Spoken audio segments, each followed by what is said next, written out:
శివాయ విష్ణురూపాయ శివరూపాయ విష్ణువే. శుక్రమౌఢ్యమి సందర్భంగా తులారాశి యొక్క ఫలితాల గురించి ఇప్పుడు మనం తెలుసుకుందాం.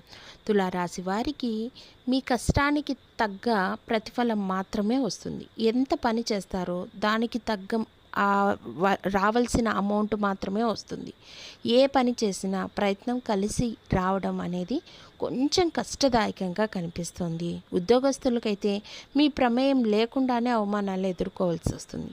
దాంపత్య జీవితంలో ఇబ్బందులు తలెత్తే అవకాశం కనిపిస్తుంది.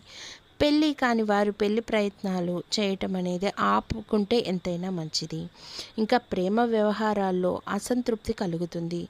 ఇతరులతో మాట్లాడేటప్పుడు చాలా జాగ్రత్తగా ఉండడం ఎంతైనా అవసరం.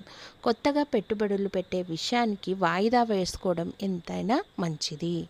ఈ తులారాశి వారికి ఇంకా బాగా ఈ శుక్రమౌఢ్యం ఈ తర్వాత కలిసి రావాలంటే ప్రతిరోజు శుక్రుడి యొక్క స్తోత్రం గనక జపించుకుంటూ ఉండి శ్రీ రాజరాజేశ్వరి యొక్క అష్టకం చదువుకోవడం ద్వారా లేదా శ్రీ విష్ణు పంజర స్తోత్రం జపించడం ద్వారా జాతకరీత్యా ఉండే దోషాలు పోయి శుక్రమౌఢ్యం అయిపోయిన తర్వాత కూడా మీకు మంచి లాభాలు తెచ్చిపెట్టే రకంగా మీ ఉన్నతికి ఈ నామస్మరణ భగవంతుడి యొక్క అనుగ్రహం అనేది తోడవుతుంది.